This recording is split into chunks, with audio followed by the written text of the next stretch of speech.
Kay first, happy anniversary di ay.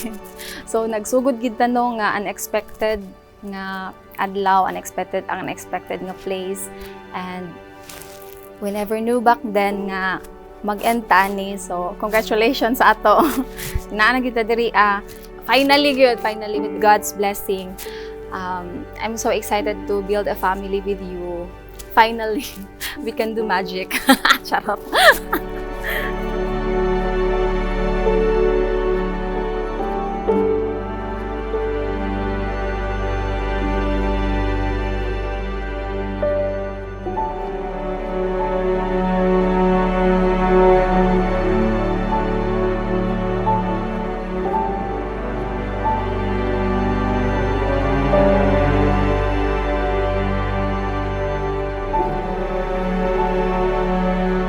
Lyndon and Shiloh, your wedding day is just the beginning.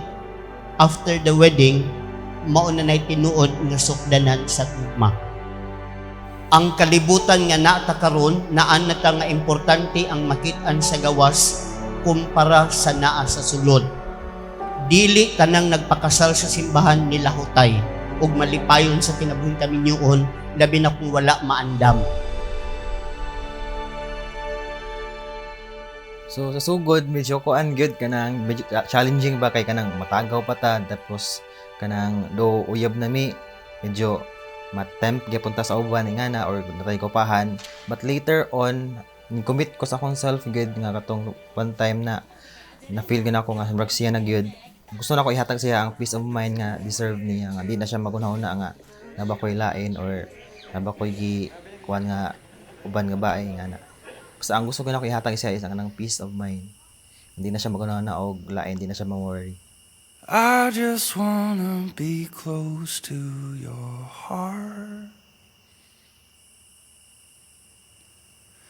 This is where my healing finds its start.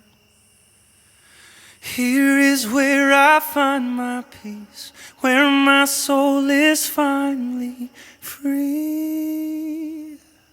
Worried ko before nga wala siya plano sa amo tungod sa iyahang family, but later na understand na ako because pareha mi nag-provide sa among families, and there was one time nga ni ana na gid si Lyndon nga pwede iyahan na pong happiness iyang unahon. So dito na ko na realize nga okay, kuan po di ay kanang naglisod gid siya. Naglisod gid siya kay nakita gid pud nako nga kanang gusto na gid pud ay siya pero dili pa gid ina nakadali sa amo. I'm going all in over my head. I'm not scared to get drenched in your love. Wherever you go, God, I will follow. I'm not scared to get lost in your love.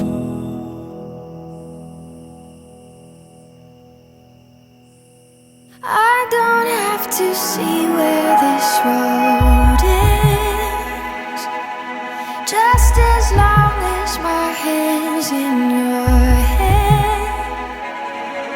Here is where I wanna stay, held within your sweet embrace.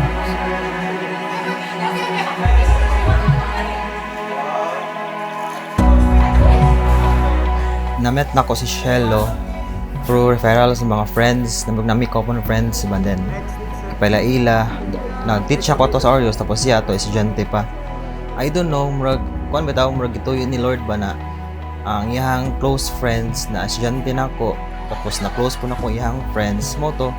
Naka-question ko sa akong self kung sa bagyod, nag-pray gid ko sa Ginoo jud. Kay sayangan po ko sa panahon bitaw, sayangan ko sa pila ni katuig. Niabot gina katong 4 years to 5 years mi. Naglisod ko og kanang hunahuna kay syempre kung dugayon pa sayang kaayo inana. 7 years na may dugay na gid nga kanang due time na gid sa mo duha. Gusto gid ko nga kuan magkakami na magkakasal na tungod guys. Gusto ko nga siya na kay kuan man god si Shelo, aside sa gwapa, amro bitaw halos tanan qualities na nasaya ha, especially kanang buutan kay na siya, family oriented, grabe ka na siya ka-concern sa iyang family mo na mas naka-in love na ko sa iya ha. And then, of course, dool kay na sila sa ilang family, dool kay sa Ginoo. Motong na ako na appeal po ko na nabalik sa Ginoo.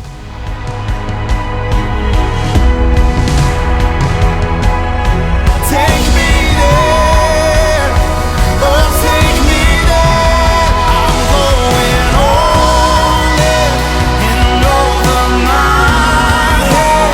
I'm not scared to get drenched in your love. Wherever you go, God, I will follow. I'm not scared to get lost in your love. No, I'm not scared to get lost in your love.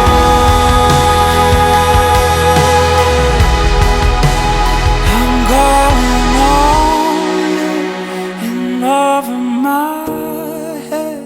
I'm not scared to get drenched in your love. Wherever you go, Lyndon and Shiloh, there's no such thing as perfect relationship. But please remember always, there is always a perfect God who will never stop loving us. not scared to get lost in your